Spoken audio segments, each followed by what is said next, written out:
The NFL is buzzing, and not in a good way, because what started as an injury update buried deep in a preseason press conference has now exploded into one of the most bizarre and suspicious stories of the offseason. The Cleveland Browns once again find themselves under microscope, but this time it's not because of quarterback controversy. It's because of what looks increasingly like a cover-up. Shedeur Sanders, who had been turning heads and silencing doubters all preseason, is suddenly gone. Poof! Off the field, off the depth chart.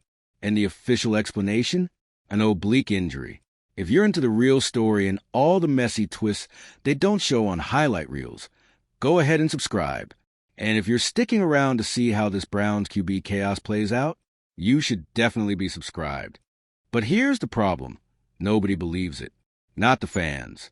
Not the analysts. Not even some of the players in that locker room. If we're being honest, it's not that injuries don't happen. They do. All the time. But they don't usually happen in complete silence, with no footage, no trainers on the field, and no visible signs. They also don't just magically appear the moment a player becomes too good to ignore. And that's exactly what this smells like. A fake injury designed to keep Shedeur on ice while the Browns try to figure out how to spin the fact that their supposed fourth-string QB might actually be the best passer on the roster. Let's rewind. Shedeur Sanders had everything going against him coming into training camp. He wasn't a high draft pick. He wasn't getting media love like other rookies. He didn't walk into Cleveland with a guaranteed future. He had to prove it every single snap. And he did. From day one, the throws were clean. The timing was sharp. The pocket presence? Better than some starters in this league. You could see the difference. His game wasn't loud or flashy, but it was composed. Professional. He looked like a guy who belonged. And yet, he never moved up the chart. He stayed behind veterans who looked shaky. He stayed behind projects who were turning the ball over. And still no complaints. No passive-aggressive tweets. No cryptic post-game interviews. Just work, grind, execution. Then the media started asking questions. Dan Orlovsky went on air and said what everyone was thinking. Why isn't Shedeur getting first-team reps? What else does he have to prove? Other analysts jumped in. Film breakdowns started circulating on social media. People were asking, is this kid actually QB2 material? Maybe even QB1 if things go south? And that, apparently, was a step too far. Because just like that, Shedeur was injured. No one saw it happen. No reporters caught the moment. No teammates commented. Just a quiet little line in a press release. Shedeur Sanders dealing with an oblique issue will not participate in practice. Right. Sure. Okay. Look, we've all seen teams play games with the injury report before. It's nothing new. But the timing here couldn't be more suspect if it had a blinking red arrow over it. Because this wasn't just about managing a rookie quarterback. This was about protecting a narrative. The Browns weren't ready for Shedeur to be good. They weren't ready for the cameras to turn toward him. They were locked in on their current plan, one that apparently didn't include a surprise breakout disrupting the status quo. So instead of adjusting the plan, they removed the problem, benched him without calling it a benching, hid him behind a medical curtain, and hoped everyone would just forget. But here's the thing, no one forgot. In fact, the story only got bigger. Now, fans are angry. They're calling radio shows, flooding Reddit, chanting at open practices, demanding that Shedeur either be played or traded. And yes, traded. Because here comes a twist. The Rams have entered the chat. Rumors are flying that Sean McVay and the LA front office have been quietly watching the situation. And if the Browns are dumb enough to let Shedeur go, they're ready. A young, composed quarterback who's already proven he can handle pressure and make smart decisions. That's exactly what the Rams need for the post-Stafford era. And let's not pretend that opportunity isn't enticing for Shedeur. In LA, he wouldn't be buried behind guys who can't move the ball down the field. He wouldn't be silenced because he makes people uncomfortable. He'd be coached by one of the most creative minds in the league. He'd be allowed to grow, not in a cage, but in a system that actually trusts his players. But guess who's not on board with any of this? Jimmy Haslam.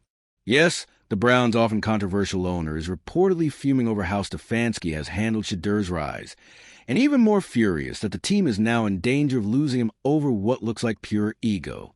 Sources say Haslam has been one of Shedeur's biggest supporters behind the scenes. He saw the tape. He saw the crowd response. He believed the team finally had a young QB worth investing in. So when Shedeur suddenly disappeared from the field, Haslam noticed. Now Stefanski is stuck in a storm of his own making. He has fan pressure mounting, a potential front office split looming, media scrutiny exploding, and still, he hasn't backed down. He continues to insist Shedeur is working through something. He refuses to clarify the timeline. He dodges every single question about when Sanders will return, or if he'll play again this preseason at all. Which leads us to the obvious question. What is Kevin Stefanski so afraid of? Because if Shedeur really is injured, say it, own it, give us details, a timeline, something. But if he's not, if this is just a tactic to cool the hype, protect the veterans, and hold on to control of a quarterback room that's slipping out his hands, that's not just cowardly. It's toxic. It's the kind of move that loses a locker room, that loses fan trust, that starts to unravel everything you've tried to build. And here's the brutal part. It didn't have to be this way. Shedeur wasn't demanding anything. He wasn't throwing tantrums or leaking stories. He was just bawling out, letting his game speak, letting the fans respond. He gave Stefanski a gift, a quiet leader who works hard, respects the process, and shows up in big moments. And what did Stefanski do? He treated him like a threat instead of a solution. Now, the Browns on the verge of a self-inflicted disaster. They're either going to lose Shedeur to a smarter team or keep him and watch the fan base turn on the coaching staff for burying their most exciting young player in years. There's no third option. The damage is already done. All eyes are on the next game, on the next press conference, on the next roster move. Will Shedeur be suited up, or will he still be resting that oblique? Because if he's not back on that field soon, if this injury nonsense drags out even one more week, no one's going to be talking about depth charts or development anymore. They're going to be talking about cover-ups. And the Browns? They better hope Shedeur Sanders doesn't get the last word. Because when he finally does hit the field again, whether in Cleveland or not, you know he's going to make it count. And now we've officially crossed the line from controversy to circus. Because whatever the Browns thought they were doing by sidelining Shedeur Sanders, it's backfiring in real time. This was supposed to be a quiet preseason. Just a few games to evaluate depth, tweak the roster, keep everything calm before the storm of week 1. But now, the Browns have lit a match and thrown it directly into their quarterback room. And the blaze is spreading. Let's get one thing straight. When your fourth-string quarterback is making national headlines every day without even touching the field, you've lost control of the narrative. And that's exactly what's happening. This isn't just a football story anymore. It's a credibility crisis. For Kevin Stefanski, for the front office, for the entire culture the Browns claim to be building. Because how do you preach accountability, competition, and transparency, and then turn around and bury the one guy who actually lived those values? It's not just fans who are noticing. NFL veterans, scouts, even retired players have started speaking up, and they're all saying the same thing. This is not how you handle a rising quarterback. This isn't development. It's damage control. The Browns aren't protecting Shedeur. They're protecting themselves. From what? From being exposed as unprepared for a rookie who walked in and played like a vet. That's what this is really about. Control. Because Shedeur didn't ask for headlines. He didn't demand a starting spot. He didn't walk in with flashy quotes and star power. He walked in with footwork, with poise, with clean completions and decisive drives. He didn't shake the room with drama. He shook it with execution. And the coaching staff? They panicked. They didn't want a quarterback forcing his way up the depth chart. They wanted one they could groom, one they could manage, one who would wait patiently until it was convenient. Shedeur wasn't defiant. He was just ready, and apparently that was a problem. And now comes the real fallout. Because while the Browns try to hold the lid down, the NFL is listening. Other teams are watching. And more importantly, so are agents. You think the next talented college quarterback is going to look at this and say, yeah, Cleveland's where I want to go develop? Not likely. The Browns have just sent a message to every young player with ambition. Outperform expectations too quickly, and we'll bench you for it. Show promise before we're ready, and we'll slap an injury label on your back and make you disappear. And here's the uncomfortable truth. Once you start lying, you have to keep lying. If Shedeur really isn't injured, and let's be honest, no one's buying the oblique strain anymore, then how do you walk it back? You can't suddenly say, okay, he's fine now. He's starting next week, without admitting that you faked it in the first place. So now the team is boxed into a lie, and every move they make looks suspicious. Every update on his rehab is just more fuel on the fire.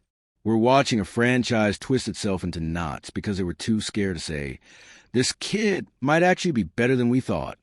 Meanwhile, Shedeur's camp has been radio silent, and that silence, it's powerful, because there's nothing scarier to a front office than a player who doesn't take the bait.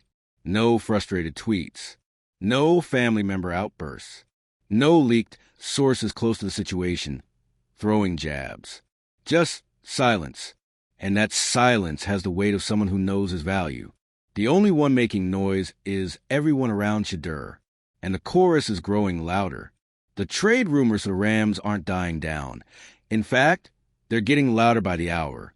People close to that organization are already fantasizing about what McVay could do with a quarterback like Shedeur, a quiet worker, a leader, a game manager with upside, someone who doesn't need to be the star, but still becomes a star when it matters. And again, you can feel it, the tension, the awkward pressers.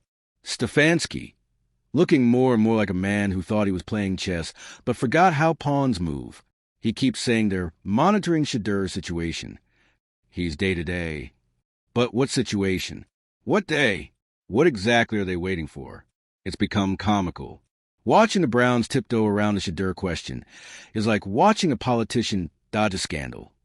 Say a lot, say nothing, then pivot to the run game. It's starting to look like a parody of itself. And let's talk about something else no one's mentioning yet. The locker room trust. You think the players aren't talking? You think they don't know when someone's faking an injury? They know. They hear everything. And more importantly, they feel everything. NFL players can smell fake from a mile away. They watch Shedeur lead clean drives, stay late in meetings, keep his mouth shut, and then mysteriously vanish. If you're a receiver who had chemistry with him, a lineman who respected his command, how do you not lose faith in the process? This isn't just hurting Shedeur's future. It's chipping away at the whole locker room dynamic. Guys don't want to play for coaches who hide success. They don't trust systems that punish progress. It's subtle at first, misassignments, distracted energy, doubt. But it grows. And if Stefanski isn't careful, he's not just going to lose the quarterback room. He's going to lose the team. Now, let's go one level deeper. There's another unspoken factor in all of this that makes the situation even more complicated. The Sanders name. Yes, Shedeur has tried to separate himself from his father's shadow. He's gone out of his way to be measured, mature, low-key. But the NFL is a brand-driven machine. You think the league wouldn't want Sanders in the mix? Of course it does. You think the Browns, from a marketing standpoint, wouldn't benefit from putting him on that field? Absolutely. That name on a jersey, the merch sells itself. But instead of leaning into it, they're running away from it. It's almost like they're too cautious, too determined to treat Shedeur like a no-name, to prove that they're not giving him any advantages. But guess what? He doesn't need advantages. He earned the moment, and punishing him for being more prepared than expected isn't leveling the field. It's sabotaging it. So what are the Browns really protecting here? Are they afraid of the media attention? Of locker room drama? Are they scared he might shine too bright, too fast? Are they worried it'll reflect poorly on how they've handled the QB room up to now? Because here's what happens next if they keep going down this path. Shedeur either gets traded, thrives elsewhere, and the Browns become the punchline again, or they keep him, burn the bridge, and watch him mentally check out a system that never believed in him. Neither is a win. The only way out now is through. Own it. Apologize, quietly or publicly. End the injury charade. Let Shedeur play. Let the competition be real. And let the chips fall where they may. Because if this drags out another week, Another game? Another press cycle? Then the Browns won't just be accused of hiding a quarterback. They'll be accused of killing their own future before it had a chance to begin. And that's a scandal no fake injury report can cover up. And now it's official. The Browns aren't just mismanaging a quarterback. They're botching a narrative that had all the makings of a Cinderella arc in the NFL. Shedeur Sanders' preseason emergence wasn't just a feel-good story. It was one of the only organic wins Cleveland had going for it this offseason. No spin, no marketing push. Just a young quarterback coming in, exceeding expectations, and creating a buzz the team didn't have to manufacture. And somehow, they've turned that momentum into a credibility nightmare. At this point, it's hard to even remember what the original talking points were. Was he too young? Was he not ready? Did he not know the system? Because that was the script in week 1. Then he balled out. Then came the, we just want to see more consistency. Then he did that too. And now we're in a make-believe stage, an alleged oblique injury that, for all intents and purposes, exists in a dimension no one else can see. Let's stop pretending this is about player health, because if it were, we'd have medical details, timelines, rehab progress. We'd hear Stefanski talk about the situation with an ounce of specificity. Instead, we get dodgy quotes and rehearsed avoidance tactics. We're monitoring it. We'll evaluate after walkthrough. Nothing but fog. And now, the situation is so far off the rails that even the Browns' own beat reporters are starting to shift tone. These aren't hot take artists. These are the folks who are usually the first to defend the team from outside narratives. But even they've started asking on record what's really going on. When your in-house media is side-eyeing your injury report, yeah, that's not a great sign. But the real damage isn't in the media coverage. It's in the missed opportunity. Because whether Stefanski wants to admit it or not, Shedeur represented something this franchise has never had. A fresh start without baggage. No scandal. No contract controversy. No personality conflicts. No off-the-field distractions. Just football. Just talent. Just composure. For a team that spent years walking on PR eggshells, how do you look at that and go, yeah, let's bury it? Shedeur was the clean slate. The kind of player fans could root for without the asterisk. And the Browns, with full awareness of what he could become, said, let's wait. Not because he wasn't ready, but because they weren't. They weren't ready to handle the attention. They weren't ready to risk shaking up the depth chart. They weren't ready to admit that their chosen guys might not be the best guys. So they manufactured distance, slapped an injured sticker on it, and hoped people would stop asking questions. Instead, people started asking better ones. Let's talk internal pressure for a second, because we focus a lot on Stefanski's decisions, but this mess, it's reaching the front office. And you better believe Andrew Berry is feeling it. When the entire NFL is watching your team fumble a quarterback situation this hard, GMs start getting dragged into the spotlight. Berry has worked tirelessly to rebuild the Browns' reputation around player development and smart roster moves. But letting a coach bench a high-upside rookie without merit, that stains everything. The scouts who lobbied to bring Shedeur in, they're frustrated. The analytics guys who've tracked his efficiency in practice, reportedly just as confused. When you have data and tape pointing to a guy being NFL ready, and you ignore both, that's not strategy. That's sabotage. And if Berry doesn't step in soon, this situation starts to reflect on him, not just Stefanski. Meanwhile, the fan base has flipped. What started as cautious curiosity has turned into an outright campaign. There are Twitter threads dissecting every sideline frame. There are fan-made highlight reels with titles like, Why Shedeur should be QB2 today. There are fantasy football forums already speculating on how quickly the Rams could flip him into a viable starter if a trade goes through. Even the merch game is getting weird. Bootleg Shedeur Browns jerseys are selling online faster than the team-issued ones. And that's with him not playing. Think about that. He hasn't played in over a week, and he's still the most talked-about guy in Cleveland. So what does the team do? Try to bury the story deeper. Close practices. No player availability for interviews. Stefanski giving the same three-word non-answers every time Shedeur's name comes up. It's so obvious at this point, they might as well issue press releases in Morse code. And here's the tragic part. Shedeur is still showing up, still in the building, still doing everything asked of him. He's not throwing tantrums. He's not faking an illness to stay home. He's sitting there, day after day, watching quarterbacks he outperformed get the reps he earned, and he's staying silent.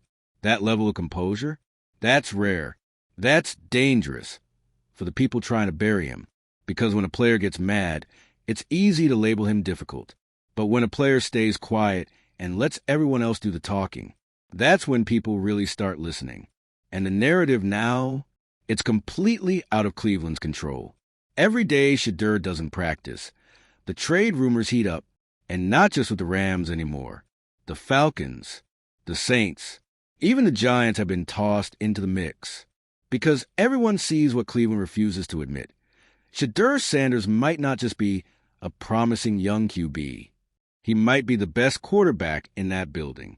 And if they trade him, oh boy, that will be the moment this all explodes. You think this story's big now? Wait until Shedeur gets snapped up by another team, gets put into a real system, and starts climbing the ranks. You think Browns fans are annoyed now? Wait until they're watching him ball out on Sunday Night Football while their own QB carousel spins for the 15th year in a row. And don't think Shedeur won't remember this. He may be quiet now, but there will come a time when someone asks him, maybe after his first playoff appearance, maybe after his first Pro Bowl, what happened in Cleveland? And when he answers, every excuse the Browns ever made is going to age like spoiled milk. So what's left? The Browns can either own up to what's going on, drop the act, put Shedeur back in practice and let him compete, or they can keep pretending this is about injuries and timelines and protecting the rookie and watch as the rest of the league poaches the guy they were too scared to develop. Because here's the cold truth. Whether he plays another down for Cleveland or not, Shedeur Sanders has already won this round. The fans believe in him. The players respect him. The league sees him. And the Browns? They're the only ones still pretending they don't.